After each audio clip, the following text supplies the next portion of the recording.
National secretary जनाब अनीस अहमद साहिब। तो आइए इनसे मुल्क के मौजूदा सूरत हाल पे कुछ सवालात करें और जानें कि इसका हल क्या हो सकता है। सर, आपका हमारे प्रोग्राम में खैर मकदम है। बहुत शुक्रिया। अभी जैसा कि हमारी शुरुआत किसान आंदोलन से हम करना चाहेंगे, अभी हाल ही में आपने देखा है कि किस तरह से एक तवील जद्दोजहद के बाद 700 लोगों की जान जाने के बाद मोदी सरकार यानी कि वजीर आजम आगे आते हैं ऑन कैमरा और कहते हैं कि वो सारे कवानीन वापस लेते हैं, 3001 कवानीन। लेकिन वही शाहीन बाग एक मिसाल कायम हो गया था। मुल्क भर में कई शाहीन बाग बन गए, तहरीक छिड़ गई थी, बावजूद सरकार की जानिब से एनआरसी सीएए को वापस नहीं लिया जाता। एक तो उसकी वजह क्या होगी, क्योंकि किसान आंदोलन कहीं ना कहीं उसी से जुड़ा हुआ है, इंस्पायर था शाहीन बाग से। बावजूद यहाँ पे हम लोगों से क्या चूक हुई है जो हम सरकार को झुका नहीं सकते। देखिए, इसमें दोनों पॉइंट्स जो है, फार्म लॉज और सीए जो अलग चीजें हैं। सीए जो है कम्प्लीटली एक एंटी मुस्लिम एक कम्युनल बिल था। फार्म लॉ जो था वो एक कम्युनल बिल नहीं था, बल्कि वो जो है एक कॉर्पोरेट को बेनिफिट करने वाला बिल था। दोनों में फर्क है। दूसरा, बीजेपी का एक बहुत बड़ा वोट बैंक है जिसको बीजेपी ने पोलराइज कर दिया है, और वो बीजेपी को वोट तभी डालेंगे जब बीजेपी उनके सामने घड़ी घड़ी कुछ एंटी मुस्लिम लॉ लेके आएगी। उनकी जो वोट बैंक है वो और पोलराइज हो जाएगा, तो उनको ज्यादा बेनिफिट होने वाला है। लेकिन फार्म लॉ में अगर आप देखेंगे, फार्म लॉ में जो है मुझे बहुत नुकसान होने वाला है, क्योंकि यूपी में जो जाट वोट्स हैं, Jat votes very deciding factors है वेस्टर्न यूपी में। अब ये जाट वोट्स हमेशा आरएलडी के पास रहते थे, पिछले 2 इलेक्शन में बीजेपी के पास चले गए।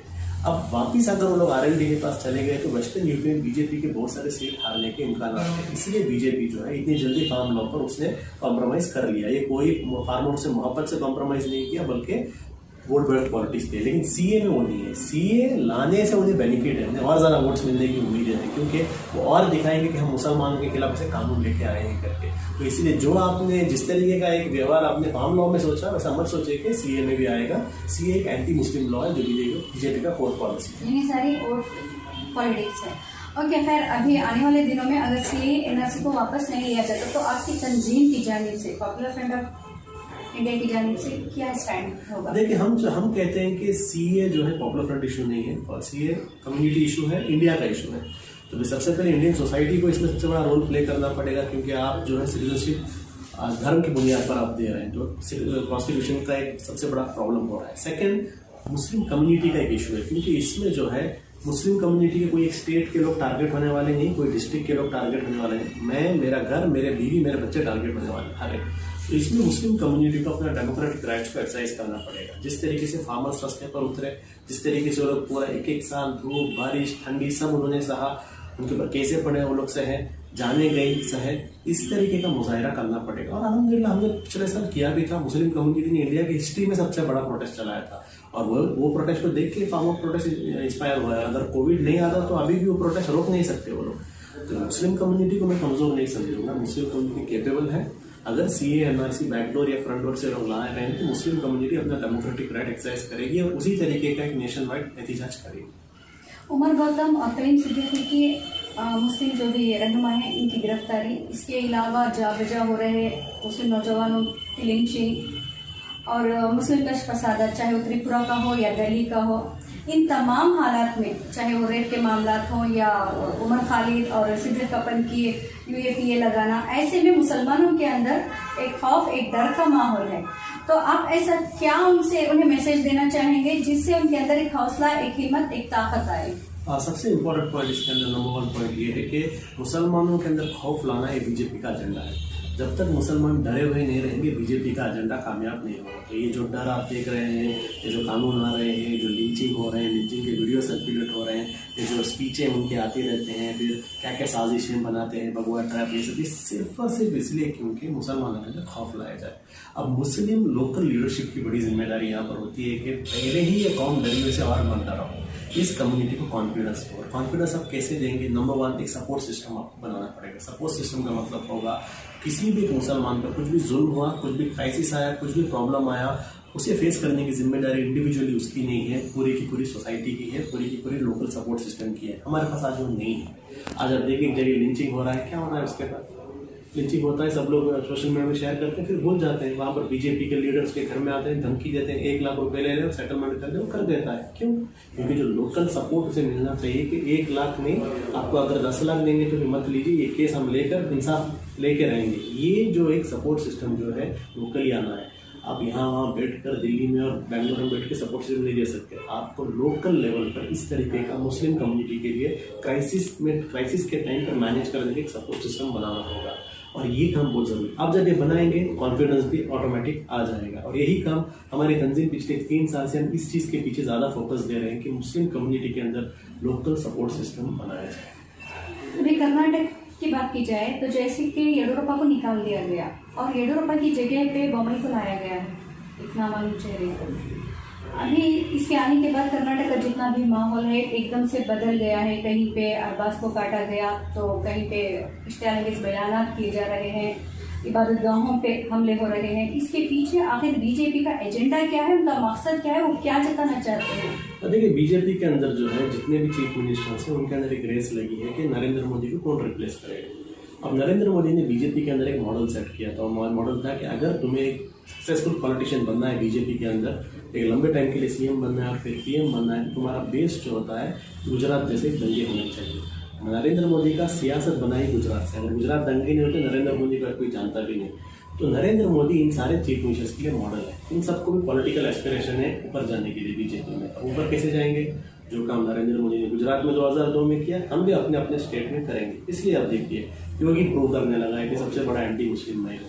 यहाँ पर शिवराज चौहान ट्राई कर रहा है सबसे बड़ा एंटी मुस्लिम मैं हूँ। इन दोनों को कंपटीशन में हेमंत बिस्वा शर्मा आके कह रहा है नहीं सबसे बड़ा एंटी मुस्लिम मैं हूँ, देखो मैं तो गोली भी चला ली है।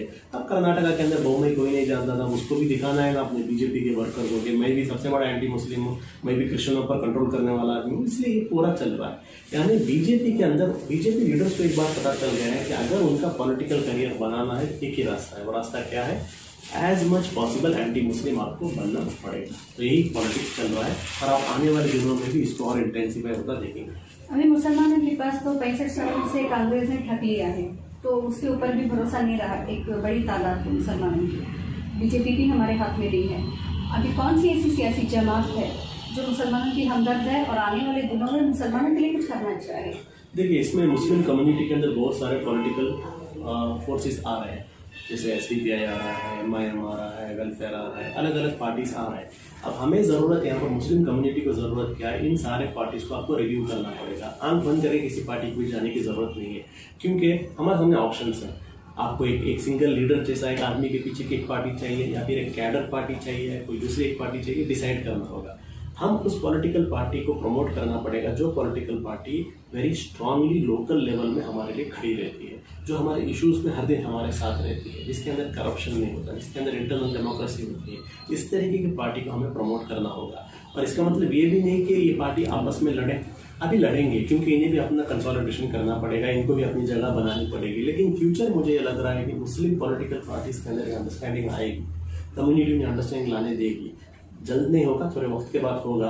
और मुस्लिम वोट के लिए भी जो है एक मुस्लिम वोट कंसोलिडेशन भी होगा, क्योंकि जिस तरीके से एक तरफ हिंदू वोट कंसोलिडेशन हो रहा है, दूसरी तरफ से मुस्लिम वोट कंसोलिडेशन नेचुरल है, होने वाला है। और मुस्लिम वोट का जो वैल्यू है, जो एक ज़माने में आप कहते थे कि 80 सीट कोई नहीं है, सिर्फ 15 सीट है। इंडिया में सिर्फ 15 सीट है जहाँ पर मुसलमान जिसको चाहे जिता सकते हैं, मुसलमान जीत सकते हैं। बाकी सारे सीट्स में कुछ भी हो सकता है, बीजेपी भी आ सकती है। वैसा एक माहौल रिसेंट अभी JNU की एक स्टडी रिपोर्ट में आपने पढ़ा होगा।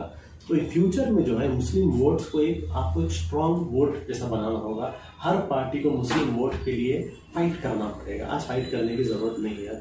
अखिलेश को देखिए, मुझे पता है मुसलमान मुझे वोट देंगे, वो दलित वोट के लिए बहुत मेहनत कर रहा है, वो यादव वोट के लिए बहुत मेहनत कर रहा है, मुस्लिम वोट के लिए मेहनत नहीं कर रहा है, क्योंकि उसे पता है मुझे ही देंगे। ये चेंज करना होगा। ये कब चेंज होगा? जब मुस्लिम कम्युनिटी के अंदर स्ट्रॉन्ग पॉलिटिकल फॉर्मेशंस बनेंगे। अभी यहाँ पे आपकी तंजीम की बात की जाए तो मुल्क भर में कई तंजीमें हैं, तो आपकी तंजीम में ऐसी कौन सी खासियत है कि लोग आपसे जुड़ के आपके साथ काम करें, जबकि सबका दावा एक ही है, मुल्क की तरक्की, कौम की फलाह बहबूदी। तो आप क्या बताना चाहेंगे कि लोग मुतासिर हों या आपकी तंजीम की जानिब एक कदम बढ़ाएं? इसमें एक इम्पोर्टेंट पॉइंट ये है कि सारे तंजीमों का एक रोल है, सारे तंजीम अच्छा काम कर रहे हैं, ये प्रॉपर का पॉलिसी है। स्ट्रैटेजी में फ़र्क होता है। अलग अलग ज़माने होते हैं, अलग अलग हालात होते हैं, हर हालात में सबसे इफेक्टिव स्ट्रैटेजी क्या है उस पर डिबेट होता है। पॉपुलर फ्रंट का हमारा एक मानना है कि इंडिया के अंदर अभी एक ऐसी स्ट्रैटेजी मुस्लिम कम्युनिटी के अंदर चाहिए जो स्ट्रैटेजी ऑर्गेनाइज सिस्टम पर हो, झूठ या किसी एक शख्सियत परस्ती पर ना हो। इसलिए पॉपुलर फ्रंट ने कभी मेंबरशिप को अहमियत नहीं दी, हमने कैडर्स बनाए। कैडर्स मतलब ऐसे लोग जो कमिटेड हो, ट्रेंड हो, उनको एजुकेशन मिले और उनको पता है इंडियन सोशल सिस्टम क्या और इंडिया में कैसा काम कर रहा है। तो पॉपुलर फ्रंट में कोई भी मेंबर नहीं। यहाँ पे हम आपको रोकते हैं। अभी जो आपने कहा कैडर सिस्टम, इसको कहीं ना कहीं आरएसएस से जोड़ के देखा जाता है। देखिए कैडर सिस्टम, हमारा प्रॉब्लम क्या है, हम इंडिया में जब हम कैडर कहते हैं हमें आरएसएस नजर आता है, लेकिन ऐसा नहीं है। इंडिया में सीपीएम भी एक कैडर बेस्ड ऑर्गेनाइजेशन है, डीएमके जो तमिलनाडु की पार्टी वो भी कैडर बेस्ड पार्टी है। अगर आप दलितों के अंदर अगर आप देखेंगे वामसेफ, ये भी कैडर बेस्ड पार्टी है। बहुत सारे कैडर बेस्ड पार्टीज हैं, लेकिन नजर आरएसएस आता है, इसलिए सबसे पहले जहन में आ जाता है। हमारा कैडर बेस्ड मतलब कॉन्सेप्ट है बेसिकली। हमारा कैडर बेस्ड का मतलब होता है कि आप सबको लेकर नहीं आते, आपके पास एक कोर टीम होता है जो व्हीकल होता है, जो पूरे के पूरे कम्युनिटी को लेकर। हम पॉपुलर फ्रंट को डिफाइन करते हैं कैडर बेस्ड मास मूवमेंट, कैडरों की तंजीम, लेकिन कम्युनिटी इसे चलाती है। तो आज पॉपुलर फ्रंट मुझे नहीं लगता मेरी तंजीम है, कैडर की तंजीम है, कम्युनिटी की तंजीम है, कम्युनिटी इसे चला रही। पहली चीज़। सेकेंड चीज़, पॉपुलर फ्रंट अलग है एटीट्यूड में। हम लोग असर्टिव हैं, हम लोग ये समझते हैं कि अगर आप पर जुल्म हो रहा है तो साइलेंट रहना ये स्ट्रैटेजी नहीं है। जुल्म के खिलाफ आवाज़ उठाना और जुल्म के आंखों में आंखें डालकर बात करना ये ज़रूरत है, ठीक है। जितना आप झुकेंगे उतना आपको झुकाया जाएगा। देखिए मरना तो है, ऐसे भी मर जाएंगे, लेकिन एक मजलूम होकर मरने से अच्छा किसी मजलूम की हिफाजत करके मरना बेटर है। तो ये चीज़ जो है assertive attitude popular front promote करता है, यहाँ फर्क है। सर 1-2 मिनट ज़्यादा लिए हम आपके, आप मुस्लिम खवातीन के लिए स्पेशली क्या कहना चाहेंगे, क्योंकि अक्सर वो बाहर नहीं आती। देखिए मुस्लिम खवातीन इंडिया के अंदर जो है मुस्लिम पॉपुलेशन का 50% है, यानी 10 करोड़ मुस्लिम औरतें इंडिया के अंदर है। 10 करोड़ मुल्कों की पॉपुलेशन नहीं होती, इतने हैं। और ये मुस्लिम औरतों के अंदर जो है आपने देखा शाहीन बाग और जो ये पूरा सीए प्रोटेस्ट है, तो इससे मुस्लिम लीडरों ने इसको लीड किया, तो शाहीन बाग की औरतों ने लीड किया। अगर शाहीन बाग की औरतें वहाँ पर नहीं बैठती ये प्रोटेस्ट कभी भी आगे नहीं चला। तो हमारी औरतों के अंदर जो है एक स्टेटफास्टनेस जो है, हमारे औरतों के अंदर जो है काबिलियत जो है हमने देखा। अब इसमें इंपॉर्टेंट चीज़ जो हमें नज़र आ रहा है, मुस्लिम औरतें, आज की मुस्लिम औरतें और 10 साल पहले की मुस्लिम औरतें बहुत फ़र्क है। आज की मुस्लिम औरतें बहुत अवेयर है, उन्हें पता है, लेकिन प्लेटफॉर्म्स नहीं उन्हें बाहर आने के लिए। तो हम मुस्लिम कम्युनिटी से हम ये चाहते हैं कि मुस्लिम औरतों के लिए, उनके एक्टिविज्म के लिए, उनके हुकूक लड़ने के लिए उन्हें प्लेटफॉर्म्स दिया जाए। अगर आप उन्हें प्लेटफॉर्म नहीं देंगे तो यहाँ वहाँ के प्लेटफॉर्म आ जाएंगे जहाँ पर बहुत सारे इश्यूज हो सकते हैं। तो मुस्लिम कम्युनिटी के अंदर औरतों के लिए भी प्लेटफॉर्म चाहिए, उन्हें भी अपनी हक की बात करने की उन्हें भी एक आज़ादी मिलनी चाहिए। और दूसरी चीज़ क्या है, कोई भी स्ट्रगल हो, उस स्ट्रगल में आप जब तक औरतों के अंदर वो फिक्र पैदा नहीं करते कुछ होने वाला नहीं है। खाली मर जाएंगे, मस्जिदों में सुनेंगे, जाएंगे। औरतों के अंदर ये अवेयरनेस, ये फिक्र आना बहुत ज़रूरी है। उसके लिए काम अलग अलग तंजीमों को करना है। पॉपुलर फ्रंट कर रहा है, हम चाहते हैं अलग तंजीम भी करें। आपकी तंजीम से जुड़ी ख़वातीन को कितनी आज़ादी है? जी हम पॉपुलर फ्रंट के अंदर अभी वुमेन्स मेंबरशिप नहीं है। जी एनडब्ल्यूएफ पॉपुलर फ्रंट की एक तंजीम नहीं है, लेकिन हम सपोर्ट करते हैं एनडब्ल्यूएफ को। और मैं एनडब्ल्यूएफ के बहुत सारे लीडर्स के साथ बहुत सारे प्रोग्राम्स में हम लोग अटेंड करते हैं। हमने जो वहाँ पर एक बहुत बड़ा ट्रांसफॉर्मेशन देखा है, जब आज से 10 साल पहले और अभी आप देखेंगे कि ऐसी मुस्लिम सिस्टर्स हमारे जो पहले किसी भी सोशल इश्यूज के बारे में जानते नहीं थे, आज आप देखिए एक दलितों का प्रोग्राम रहा वो मुस्लिम औरतों को बुलाएंगे। अगर वो एक हिंदुओं का एक प्रोग्राम रहा मुस्लिम रिप्रेजेंटेटिव इन्हें बुलाएंगे। और ये लोग जाकर है जिस कॉन्फिडेंस के साथ सोशल इश्यूज में बात कर रहे हैं कि फ्यूचर है हमारा। तो एक छोटी एक पहल से ऐसा हो सकता है। तो आप सोचिए पूरे इंडिया के अंदर अलग अलग जगह अवेयरनेस क्रिएट करेंगे तो क्या होगा। एक एग्जाम्पल आप लीजिए, मुसलमानों के अंदर जो है मर्दों को अवेयरनेस करने के बहुत अपॉर्चुनिटीज़ हैं, मस्जिद है, इज्तिमा है, सब है। औरतों को अवेयरनेस देने के लिए क्या है, कुछ भी नहीं है। तो ये प्लेटफॉर्म्स आपको बनाने पड़ेंगे। शुक्रिया। नाज़रीन, ये थे हमारे साथ जनाब अनीस अहमद साहिब, जिन्होंने मुल्क के मौजूदा सुलगते हुए मसाइल पे बेहतरीन अंदाज में हमसे बात भी की और इससे जुड़ी कई ऐसे सवालात थे जिसके जवाब इन्होंने दिए हैं। उम्मीद है कि आज का ये जो प्रोग्राम है आप हमारे नाज़रीन के लिए मुफीद साबित होगा। सर, आपने हमें अपने कीमती वक्त में इतना वक्त दिया, इसके लिए हम आपके बेहद शुक्रगुजार हैं और उम्मीद है आइंदा भी आप इसी तरह हमारा कोऑपरेट करेंगे और बस हम आपका शुक्रिया अदा करते हैं। बेशक हमारे तंजीम की तरफ से भी आपके इस इनिशिएटिव को अप्रिशिएट करते हैं। आप जो हक को आवाम तक पहुंचा रहे हैं उसके लिए हम भी बहुत अप्रिशिएट करते हैं। शुक्रिया। नाज़रीन, फिलहाल के लिए बस इतना ही। इंशाअल्लाह जल्द फिर मुलाकात होगी एक नए मेहमान के साथ। तब तक के लिए दीजिए इजाजत। अल्लाह हाफिज।